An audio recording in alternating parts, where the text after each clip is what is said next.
Memorandum 200, a plan to depopulate Africa and the Third World. But it's not just depopulation. All these regions happen to have resources that we want.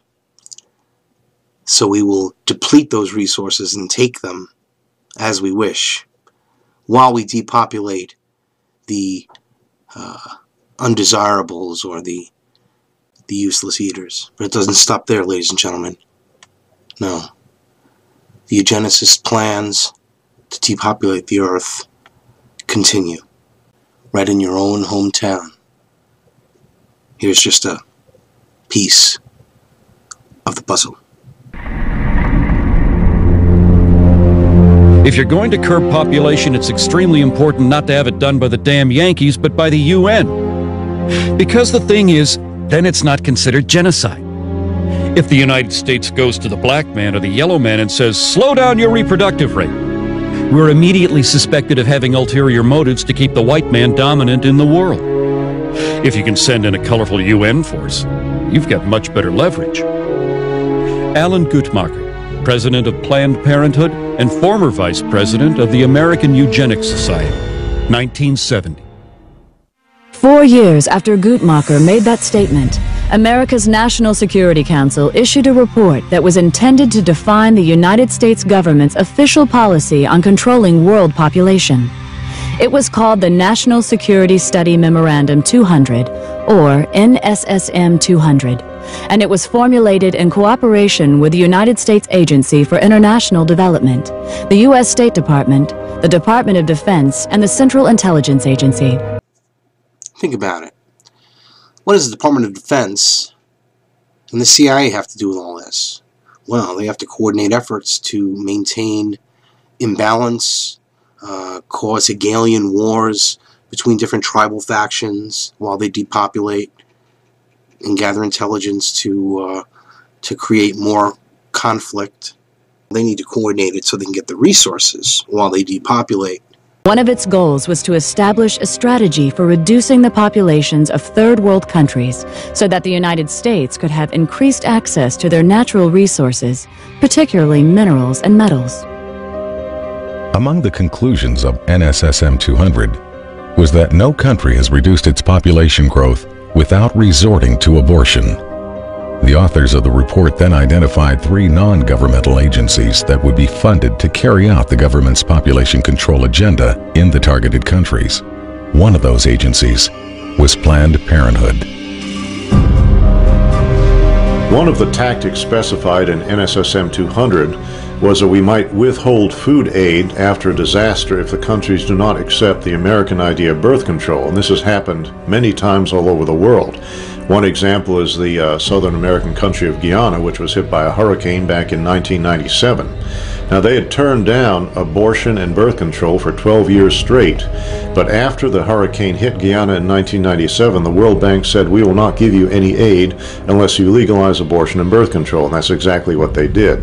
I've seen this several times in Africa, where droughts have hit, and the United Nations and USAID will not assist unless they accept birth control. I've been all through Africa myself, and I've seen medical clinics that are full of birth control devices but no safe motherhood delivery kits.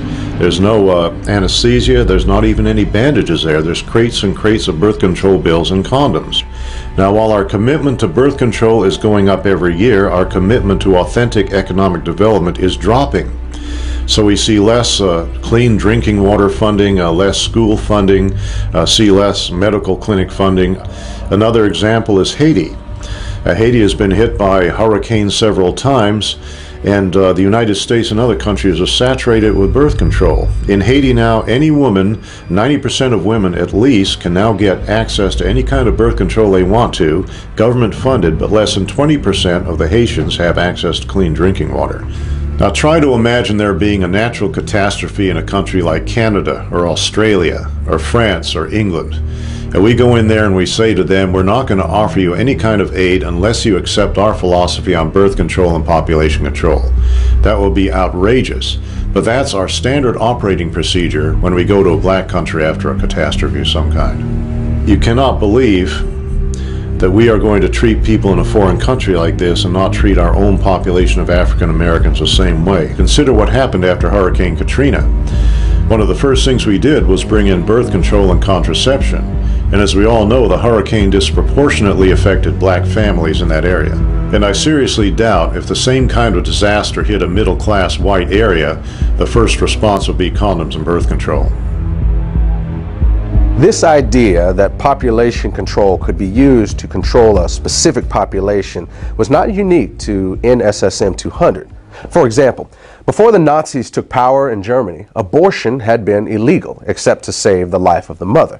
But under Hitler, the Hamburg Eugenics Court ruled that it would still be illegal for Aryan women, but legal for women of what they called inferior racial stock. According to the court, encouraging eugenic abortions would promote racial hygiene and protect the health of the German people.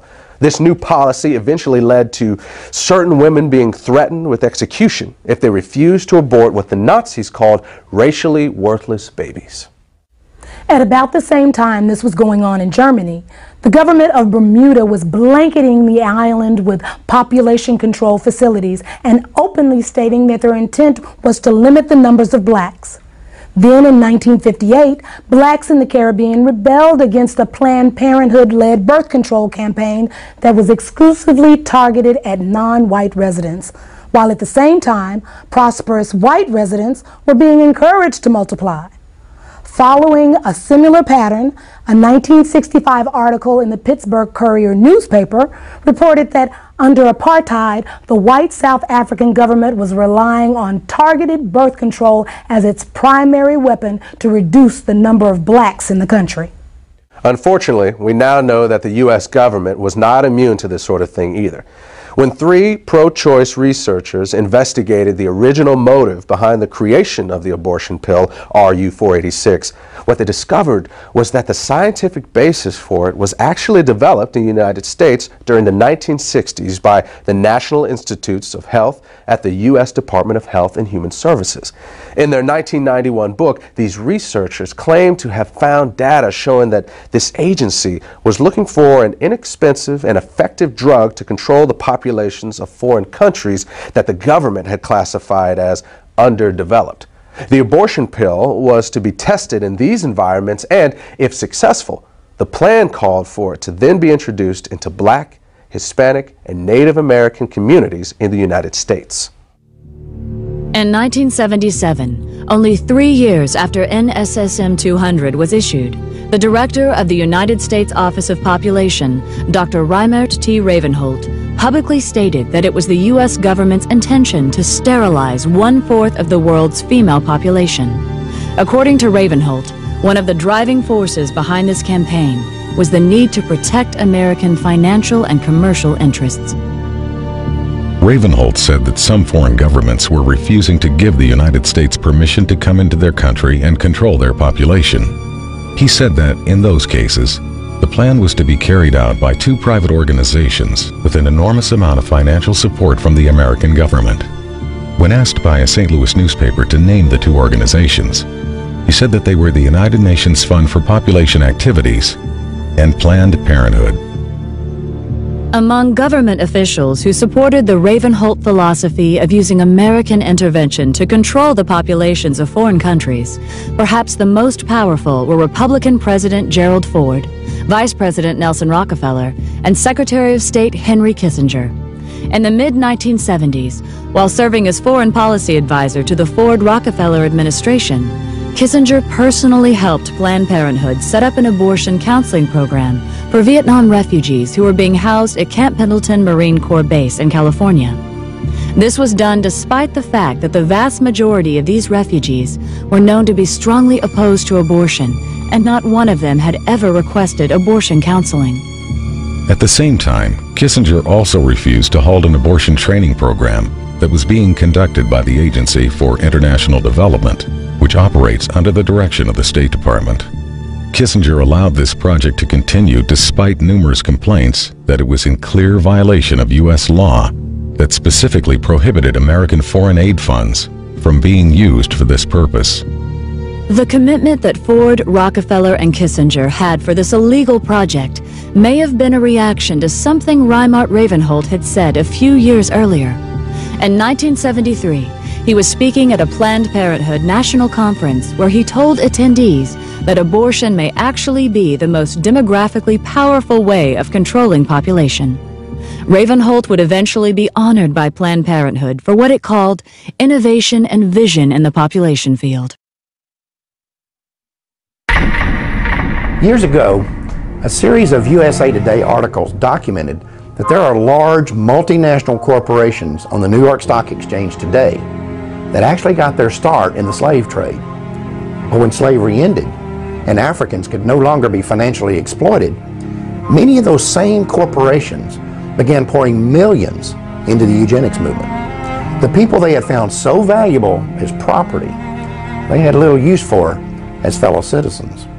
And again, some of those corporations and foundations and institutions are still around today, and every year they still pour millions into eugenics organizations like Planned Parenthood. In fact, if you look at Planned Parenthood's donor list, it reads like a who's who of corporate America. You also have individual elitists doing the exact same thing. People like Bill and Melinda Gates, Warren Buffett, Ted Turner, and many others have used their own personal fortunes to make sure that the eugenics movement never runs short of money. Of course, if you confront these people or these corporations about their support for organizations like Planned Parenthood, they'll tell you it has nothing to do with eugenics. And if someone is naive enough to believe that, that's fine. But to me, it's like someone saying, yeah, I'll give a few $1 million a year to the Klan, but I'm not really a racist. After the abortion pill RU-486 was approved for sale in the U.S., the controversy surrounding it kept the abortion lobby from being able to find an American company to produce it. That forced them to look for a foreign manufacturer. And after an 8-year search, a company owned by the Chinese government agreed to manufacture the drug for the U.S. market. The company's management made the decision after the Rockefeller Foundation agreed to provide financial backing for the project. There's also another connection between Rockefeller and RU-486. At the end of World War II, the German chemical manufacturer IG Farben was identified as the company that supplied the gas used in the Nazi concentration camps. The gas was called Zyklon B, and evidence later showed that Farben's executives knew how it was being used. In fact, evidence was uncovered to indicate that Farben engineers had actually designed the gas chambers. This led to some of them being tried at Nuremberg for crimes against humanity, including genocide and slavery. Interestingly, IG Farben was a financial partner with John D. Rockefeller and Standard Oil of New Jersey in a company called Standard IG Farben.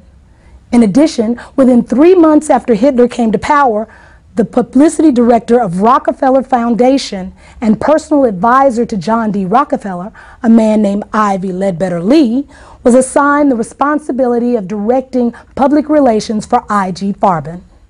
After the war, IG Farben would change its name to become known as Hercht AG. Today, Hercht is a gigantic multinational corporation with subsidiaries all over the world, including the United States. Ironically, one of Hercht's subsidiaries, Rusal-Yuclov, is the French company that developed RU-486. In other words, the same company that produced the gas used in the Nazi death camps also produced the abortion pill that is now being used in American abortion clinics. And in both cases, there was a known connection to the Rockefeller Foundation.